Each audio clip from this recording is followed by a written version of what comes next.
Mrs. Middleton, third grade. Oh my gosh. I actually think about her a lot because she was our librarian. And like once a week, the third grade class, we would go upstairs to the library and we'd sit around these tables. We could check out a few books, sit around these tables.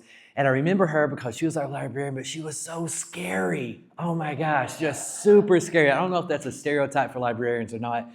If you're a librarian, I'm sorry. But she was super scary, but just like very authoritarian, if you will, in that teaching style. Like she was the boss of that room. What she said, go, all this. But I also remember that she would sit around these tables and we had these videos. I don't know if you could call them a video or not. It was like this round carousel thing that had slides with it. Anybody remember what I'm talking about? And you put a slide in. And the thing we like most, they'd throw up just one still scene on the wall. Didn't even have a screen, just the wall. And then the narrator would narrate. And then when it was time to go to the next slide, it would go to another still. Then the narrator would go on. But how did you know it was time to go to the next slide? What did you hear? Yeah, you hear like a ching or a ding or whatever. And I've got that sound right here. I can hear it now. Just love that vibe. But the thing that I love most about her is that she taught me something in third grade that I had no idea that it would become so valuable to me in my adult life, especially in the role as pastor. So she taught us, and she taught us kind of indirectly. She would speak into it, but it was the way that she did it. So every week when we checked out our books and watched these slideshows, then at the end of the time we had an activity to do. But it was always group oriented. It was always a group activity, and we had to break up into groups. But the thing was, we didn't get to choose. Every single week, she chose the groups. And we would complain, and we would ask, can I sit beside my best friend, or can I sit beside him or her? And she'd be like, nope, I'm choosing the groups, and I choose them every week. And we're like, why, Mrs. Middleton? Why can't we choose the groups? And she would say this, and if you're a teacher, I'm curious if you ever dropped this line, if you taught elementary school, she would say, because you are going to grow up, and you're going to work with people. You're going to do life with people that you don't like. You're going to work with people that you don't agree with. You're going to be very closely connected with people that upset you, that you don't want to be around, that it makes you feel like it's difficult in the moment for you. And she would say, you need to become experienced with that reality. I'm so thankful that she taught me that early on. I mean, that's the world of community. That's the world of church. It was like she was creating in third grade, creating this shared space for different people to connect, to learn, and to grow.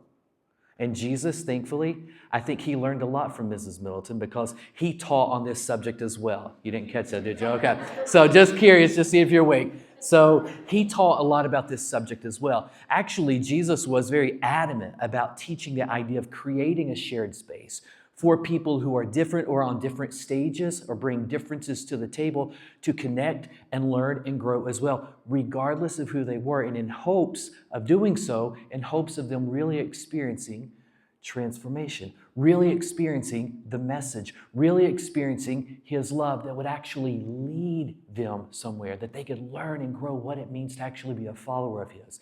And actually, you can read about this. I don't have this on the screen, but I want you to hear some of the language, because when you set up a shared space like this, sometimes people peeking in, they don't understand the value of it. They don't get it. It's kind of like you're back in third grade, and it's like, why do we have to do this? I don't agree with them. Why do I have to be connected? I don't like them. Why do I have to be this close to this individual? They make me upset. But listen to this language. So this is about a guy named Matthew, okay? Matthew, as Jesus was going on from there, he saw a man named Matthew. And this is Matthew 9. I want you to make that connection. So he was sitting at the tax collector's booth. And Jesus said, follow me. Matthew got up and followed him. Now, Matthew was a tax collector.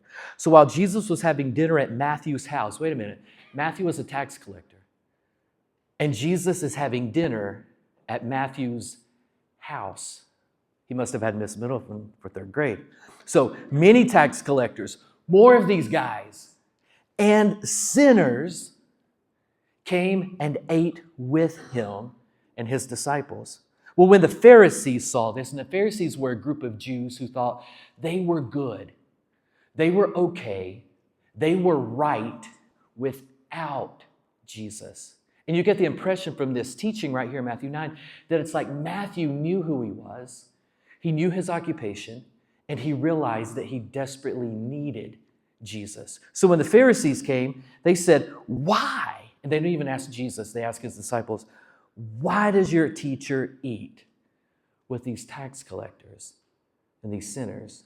And Jesus is very brief in the response and says, simply because they need me. But what I want you to know is that a tax collector in the first century, a tax collector was hated. Like, hated. And I know you probably don't keep up with a lot of the pop culture that I keep up with, and that's okay. We're all different, right? But I want you to know this isn't just some kind of everyday dislike or you're gruntled. This is like John Cena level hate, okay? What you've got to know is that for two decades, this guy right here was what we call a babyface. He was a good guy. For 2 decades, this guy was a good guy in the world of wrestling. A good guy. Even his merch, like his hat and his shirts, they had positive messages. And it was always about the kids and all kinds, just a great dude. Well, last week, he actually turned heel, which means he became a bad guy. And it's in this pivotal moment when he's in a match with interview with Cody Rhodes, and right here you see him, he's hugging Cody, but when he goes in to hug him, he's got this smile on his face. As soon as he puts his head over the shoulder, his face just drops and he looks at another bad guy, The Rock, and The Rock gives him a signal. And in front of the whole wide watching world, this dude turns bad. Well, the social media universe lit up in disbelief. We could not believe that this actually occurred. This is the most profound change in the history of wrestling, okay? And not only did social media light up, the comments started rolling. And you can see videos, short clips, you can see videos all over social media of people saying, I hate John Cena. And granted, he's a character in this, kind of pseudo-fictional world of wrestling, but the hate, you could just feel that it was real for this character, John Cena. That's like Matthew in a first century tax collector world. The hate was real. Matthew was a Jew, but being a tax collector, he supplied funds and resources to the Roman soldiers who were the enemy. So the tax collectors, even though Matthew was a Jew, being a tax collector, he was hated by fellow Jews. So this guy's not in a good position. Now, I keep dropping his name because he's also the author of the very first gospel, Matthew. Like we just read, Matthew 9. And not only that, he's part of a very unique group from the first century. Not a tax collector group, not a sinner group, but what we see in Matthew chapter 28, where he's closing his gospel, the text tells us that the 11 disciples were hanging out in Galilee just like Jesus told them. So they're hanging out and they're about to go to where Jesus is going to give this epic speech to them. So they're hanging out in this area and there's 11 of them. Here's what I want you to know at the moment. We're going to get into some of this detail in just a little bit. But the 11 disciples, this is a very specific group. You had, when you're walking through the Gospels, you had 3 different groups. You had the crowds. And the crowds were the people who were following Jesus. They were literally following Jesus because he could feed them. You had the crowds who were literally following Jesus because he could heal them. It was the crowd of people. This guy can work miracles. We got to go out and we've got to see him. Then you had a subset of the crowds called the disciples. And this was a larger group, not as large as the crowds, but it was a smaller group, but still kind of large. And they followed Jesus, and they didn't follow him because he could feed them or heal them. They followed him because he could also teach them about life as well. But when it got complicated, when it got tricky, they would often leave. You can read about that in John 6. Then a subset of the disciples was the 11. So notice the text doesn't say a group of 11 or a random group of 11. It's the 11. So this is a subset of the disciples that we would also call apostles. We often know them as the 12, but we have 11 because Judas, if you've been around church for a while, you know the story of Judas. Judas jumped ship. So now we have 11. We have 11 disciples, 11 apostles. And Matthew is one of them. He's one of them. But he was a hated guy. He was actually in community with the enemy. And he's one of the 11. So why is that important? Well, when you continue in this story, and you'll notice that if you've been around church for a while again, you'll notice in your Bible you've got a little subheading above verse 16 that says, this is the Great Commission. And that's a very popular phrase in the world of church, and rightfully so, the Great Commission. Well, as this Great Commission story unfolds, we see this right here. Well, when they saw him, the 11, when they saw him, some worshiped him, but some doubted. Some worshiped him, but some doubted. Now, if you're an emerging Bible scholar, here's just a little info for you. This word that we translate doubt from the original language is only used one other time in the New Testament. And it comes from that story where Peter gets out of the boat and he kind of steps out on the water. And he's actually walking on water or hovering above it for just a little bit. But then he hears the sound of the wind and he sees the waves. So he starts to doubt. And then he starts to sink. He's losing his footing. That's the only other time it's used, because this doubt, it's not an intellectual doubt. That's not the connotation of the word. It's not like, is there a creator? Is there not a creator? Is there science? Is there faith? It's not that kind of doubt. This word doubt is more practical. It's less intellectual and it's more practical. So it's less like, I don't believe in God. It's less about that. And it's more like, will this church deal actually make a difference in my life? It's practical doubt. That's why the word is actually translated at times hesitant. Hesitant. To hesitate or to be hesitant. So at the town hall meeting, I told you about an individual that I've been connected with here in Richmond. And it's a really neat story that Michelle and I actually know this individual from about 10 or 15 years ago, and reconnected with them just through a crazy chain of events that I might tell you about some other time, or allow this individual to tell you about. But suffice it now to say, what's really cool is that this individual, not this part, but the latter part, this individual has some what she calls church harm. She's been connected with a couple of churches that have actually caused harm to her life.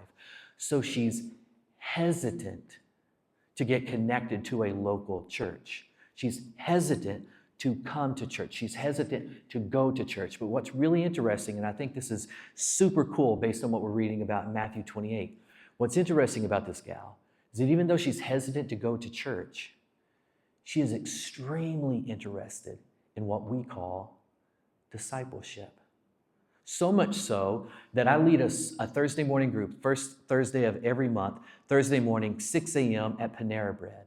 And I invited her to this group because a few conversations with her, I thought, oh, this might be a really good fit. She actually came this past Thursday because she's hesitant about this, but she's super interested in this. So some of these 11 worshiped Jesus, but some were hesitant. They doubted. And you know, when I look out at a group like this, some of us, we grew up in church. This is life, and we know nothing else. And some of us, we're fairly new to the church dynamic. It's a little different. Or if this isn't different, well, this kind of church that we go to is a little different. And then some of us, we're returning to church, trying to get our footing or see what it's like, or to see if there's actually any hope or help there. So when I look out, it's really interesting because it reminds me of like third grade. You know, we're all different, but we're all coming to the table, we're all finding our groups, and we're all welcome here, because at any given moment, you've got a group like this. And at any given moment, there's new people. And there's people who have been here forever. And there's people who have left and coming back, and not just left Madison Hills, but they've left God, or they've left their faith, or they've left the concept of church, and now they're returning.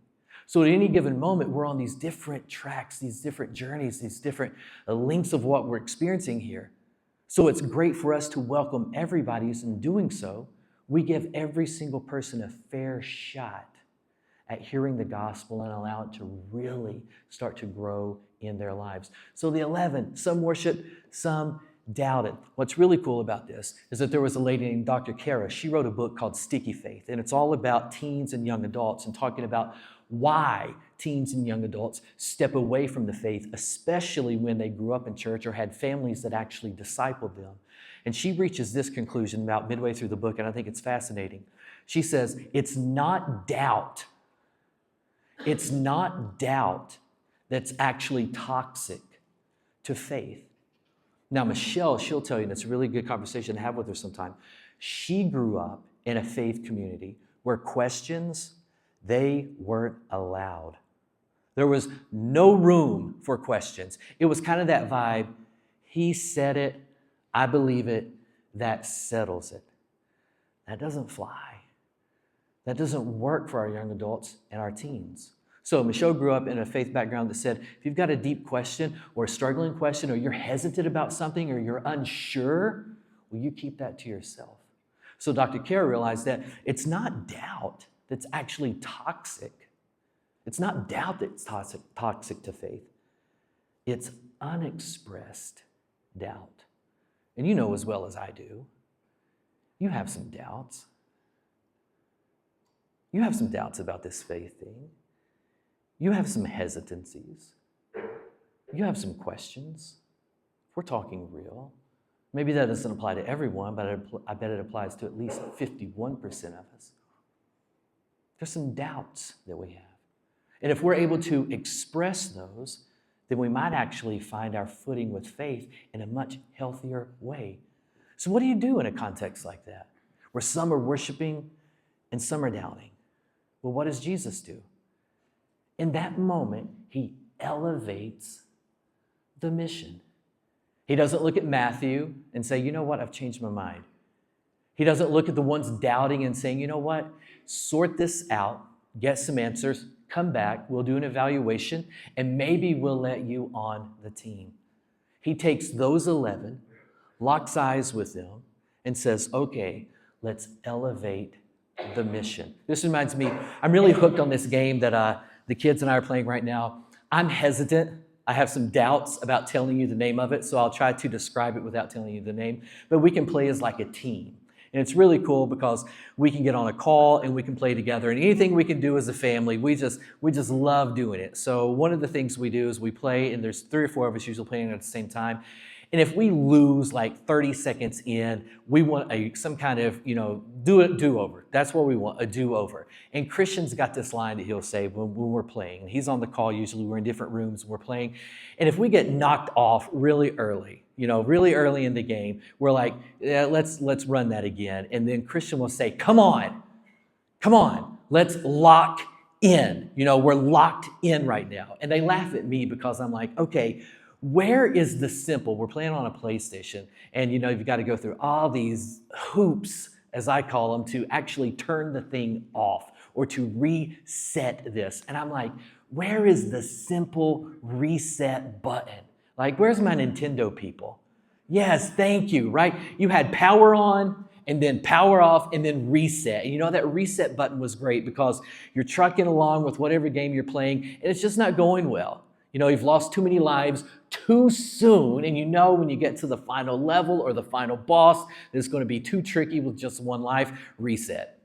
You're playing a little bit and you're stumbling, you just don't feel it. Maybe, I don't know if you're like me, your hands get sweaty when you're playing, so it's just like, I need to cool off for a second. So reset it and then wipe my hands off, something like that. Reset the game. Or you can get to the end with some of these games. You're to the very end. You're about to beat the game, and then you die. And then if you reset, you go all the way back to the beginning with some games. Well, think about it. Reset is kind of a good deal because when you reset, you're like, oh, I know what I've done wrong. You reset, and it's like, here's what I'm going to do next time. Or reset so that you can pay attention to some details that you've missed along the way. Reset, and you'll know what you should do, what you shouldn't do. Just reset. So that's what we want to do with this series that we're actually kicking off this morning, Reset. We're going to start at Matthew 28. It's like we've reached the final level, and this is the ending chapter of Matthew's Gospel, Matthew 28. We're starting with Matthew 28. Then we're going to press Reset, and it's going to take us back to the beginning. Then we're going to spend 4 or 5 weeks just walking through the Gospel of Matthew. and paying attention to some details that maybe we've missed along the way when it relates to our mission. And what we're going to do is, like Christian says, we're going to lock in. We're going to lock in with the mission. And that's what we're going to move forward. And through this series, probably 4 times, I'm going to ask you to press reset. Not today, but we'll start with this next week. I'm going to ask you to press reset 4 times in your life for very specific reasons as we walk through Matthew. Sound good? Okay, so as this story goes on, Jesus elevates the mission with some doubting. This mixture of people like Matthew. What's the solution? Elevate the mission. So Jesus comes to him and is like, listen, I'm back from the dead. All authority. When you think of authority, whether it's religious authority, whether it's spiritual authority, whether it's law-based authority, whatever you're talking about, even the laws of physics, when you're thinking of authority, it's been given to me. So here I am coming to you. And then he drops these words, therefore, go. Go and make disciples of all nations. And notice he doesn't say make apostles, doesn't say make crowds. He says make disciples of all nations. Isn't that profound? And that's the message for you and I as well. And the message for Madison Hills Christian Church. Even though we've got some in here who are worshiping, and some who are doubting, and some who are new, and some who grew up in church, and some who are returning. This mixture of people elevate the mission. And that's what Jesus does, and that's what we're going to do over the next several weeks. We're going to be all about making disciples and asking the question, what does that look like? How do we do that? How do we know we're being successful? Are we measuring the right things when we talk about making disciples? So we're going to be pressing that reset button to make sure we're playing this the very best way possible. We're good? So here's what I want you to know, and I want to leave you with this, couple of things.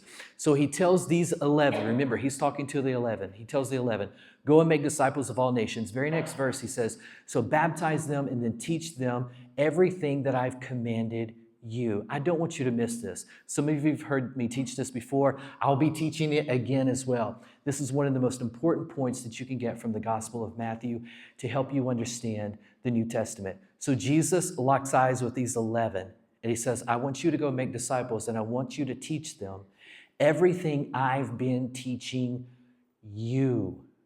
You 11. I've spent 3 years with you. I've been teaching you certain things. Now I want you to go and teach people that. That's the message. What I have been teaching you, you teach other people. Carrie Nieuwhof has a book. He's a lead pastor somewhere in Canada. He has a book called, I forget what it's called, but it's a great book. But he's talking about the exodus of young adults from the church as well. And one of the things that leads young people away from a local church is simply the point that they're not connecting with the Word of God. And when you read the paragraphical structure of what he lays out, it's basically they're not able to understand what we're presenting. That's one thing I love about Madison Hills. Not that we're leading them away, but that you and I, we teach for transformation. We teach so that people understand. We try to break this down. We try to make it accessible for people so that they can really comprehend what the context or what the content is all about. So the first thing when you think about Jesus saying, you go and teach everything I've been teaching you, here's what I want you to think about. Accessible teaching is so important. And I love how we do that here at Madison Hills. We make the text tangible for people. Several years ago, it's been longer than that, I was back home and I went into the Sunday morning church and I was just hanging out, kind of trying to find my bearings and see, what church was all about, still finding myself and toying with the idea of, am I being called into ministry? Am I not? All of that stuff. And I go into this local church, don't even know what kind of church it was. I just went in on a Sunday morning. It was one of those that had the big marquee outside in the time. So I go in and this guy's preaching, and I guess about 100 times, he's just pounding this pulpit, and he keeps using this word, propitiation, propitiation, propitiation. And I walked away thinking, what in the world is a propitiation. So just to check in, your church people, do you know what propitiation means? Raise your hand if you do. One, wow, one, two, maybe two, propitiation. And he kept driving it home. Well, I come to dislike this guy. Okay, here's why though. Not because of that, because I saw him that morning. And then later on at lunch, I actually saw him at the same restaurant. And then about an hour later, I saw him in Walmart. So as we're passing, it's in my mind, oh my gosh, this is the third time I've saw this guy. And I'm like, we passed and I'm like, hey, I've seen you twice already today. And I thought that was, a little humorous. And he just, without missing a beat, walks by me and is like, ha, how about that? And just keeps going. And I'm like, that's insulting, like I thought that was a big deal in here. How about that? Anyway, that's why I don't like him. But anyway, walked away from that not knowing what propitiation was. And actually, it's kind of at the center of our belief system. It's wrapped up in atonement and how Jesus and his atoning work makes us right with God. But it's that word that he just kept repeating, and I didn't know what he was talking about. So it's one reason we unpack words and we tell stories and we show how all of this is connected, not just to here, but when we leave here. This is the message. This is what life is about. This is our mission and our objective, and we want to make it accessible to people. But we also want to make sure that it is authoritative as well. So when Jesus says to the 11, the apostles, teach what I've been teaching you. This was a really big deal. Actually, when you end the gospel narratives with Jesus going back into heaven and actually God sending the Holy Spirit to start the church, you read about that right after the Gospels in Acts. In the first chapter of Acts, there's actually some time devoted to prayer and consideration to replace Judas so that they have 12 apostles again. And there's a couple of criteria to meet that. They had to experience the resurrected Lord, and they had to have been with them the whole time so that they understood this teaching as well. We flip over to chapter 2, and the church bursts onto the scene with several thousand people being baptized, just like Jesus said, baptize and then teach. And then when these several thousand people start connecting, the text tells us in verse 42 that they were devoted to several things, but one in particular, the apostles' teaching. They were devoted to the apostles' teaching because it was the apostles that Jesus looked at and said, hey, go make disciples and teach people what I have taught you. What's really cool is that when you read your New Testament, nearly every letter, every book of the New Testament was written by an apostle or the close associate of an apostle. In essence, the New Testament is the apostles' teaching. It's why we devote so much time to it. I tell you that because several years ago, I was with a friend and we were having a conversation, and he was connected with a guy who was really connected in a local church, and they were having kind of a heated theological debate. And my friend said that this guy just kept offering opinions. And my friend said, yeah, but you've got to look at what Peter, who was an apostle, you have to look at what Peter said. And my friend said, this guy, without missing a beat, who was like a local leader, said, I don't care what Peter said.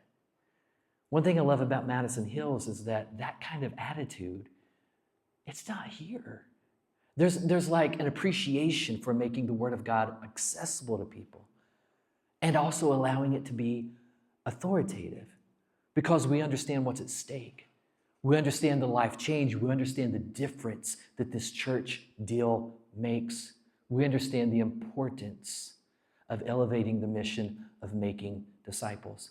Now, one other thing, and then we'll get out here and we'll eat. So one other thing, when you start this text and you read it, you'll notice that the 11 disciples, they were together. Different, but they were together. Now, over the past 20 months, I've learned that you're kind of like me. You're different.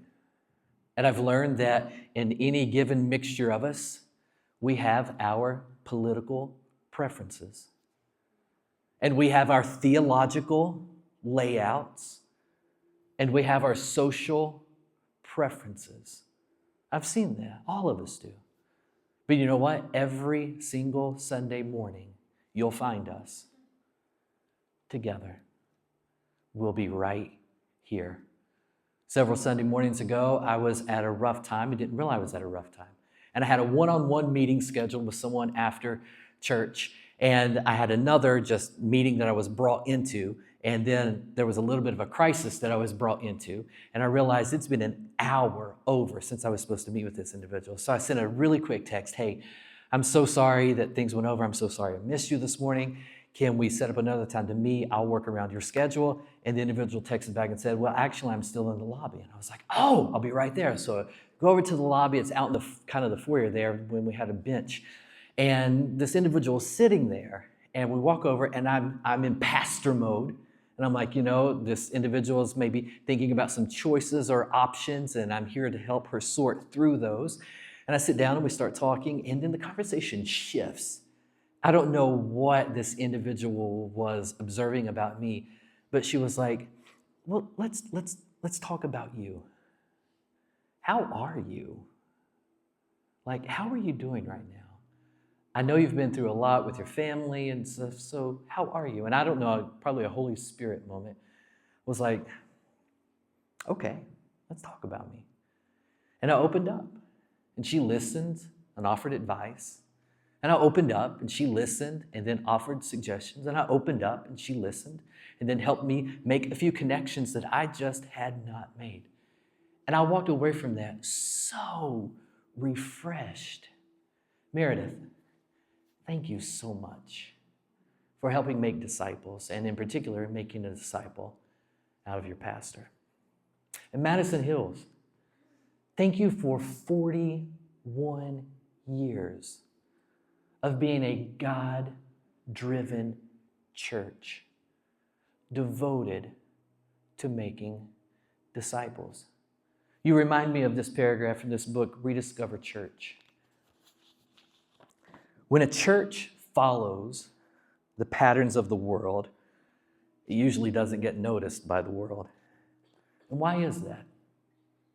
Well, because the members don't need the church for that kind of community.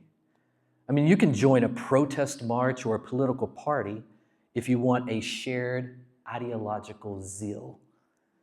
You can join a sports team or a gaming community if you need friends to pass the time. You can join the old timers at the cafe down the street if you want to gripe about the weather and your aches and pains. The church that gets noticed by the world actually brings together people who don't normally associate.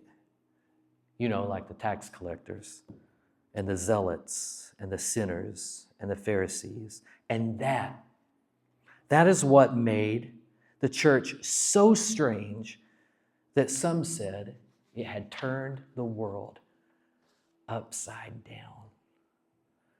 Let's take 4 or 5 weeks, and at the right spots, press reset so that we make sure we continue getting the right things right by making disciples, and in doing so, creating a shared place where this local church right here turns the world upside down. Father, you're good, and we know that because of your presence here. We know that because of your work in our lives. We know that because of the group you've brought together. We know that because of your word. We know that because of what we've experienced. We know that because of your Son, Jesus. So we praise you for this moment. And we praise you for 41 years, Father, of this local church that is all about honoring you and elevating the mission of making disciples. So thank you that we get to experience this Sunday together, here in worship, but also with a shared meal.